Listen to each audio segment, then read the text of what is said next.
नमस्कार, आपली बातमीमध्ये तुम्हा सर्वांचं स्वागत आहे। आज भारत जगातील सगळ्यात वेगाने वाढणाऱ्या डोमेस्टिक एव्हिएशन मार्केटपैकी एक आहे। माननीय पंतप्रधान नरेंद्र मोदीजी यांचे वक्तव्य। महात्मा फुले जन आरोग्य योजनेची व्याप्ती 1300 आजारांवरून सरकारने 2400 आजारांपर्यंत वाढवली आहे।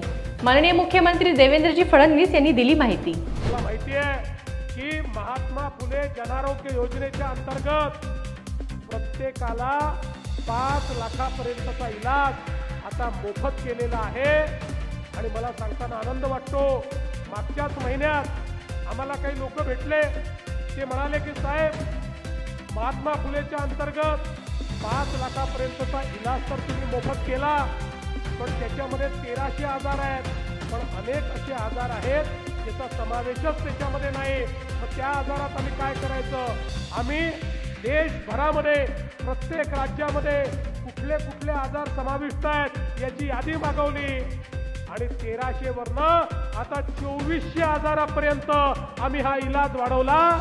आता 2400 आजाराकरता 5 लाखापर्यंतचा खर्च राज्याचं सरकार देईल। तुमची आमची भाजपा सर्वांची। नगर परिषद निवडणुकीच्या पार्श्वभूमीवर माननीय प्रदेशाध्यक्ष आमदार रवींद्रदादा चव्हाण यांनी वाडा, जव्हार, पालघर येथे जनतेशी संवाद साधला।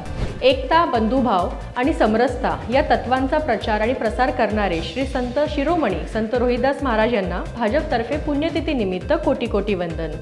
राष्ट्रसेविका समितीच्या संस्थापिका कर्मयोगिनी वंदनीय लक्ष्मीबाई केळकर उपाख्य मावशी यांना भाजपतर्फे पुण्यतिथी निमित्त विनम्र अभिवादन।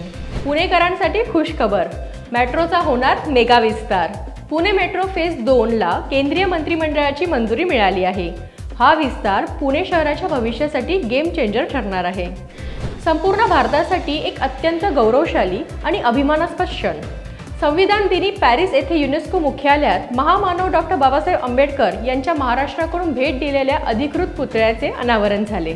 आता महाराष्ट्र भाजपा 1.5 कोटी सदस्यांचा पक्ष बनला आहे।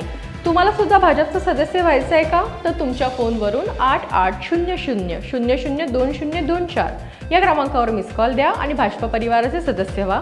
नंबर पुन्हा एकदा ऐकून घ्या, 8800002024 या नंबरवर मिस कॉल द्या आणि देशाच्या विकासात सहभागी व्हा। आजच्या बातम्यांमध्ये इथेच घेऊया विराम। उद्या पुन्हा भेटूया नव्या बातम्यांसह। पाहत रहा आपली बातमी, आपल्या पक्षाची बातमी। धन्यवाद।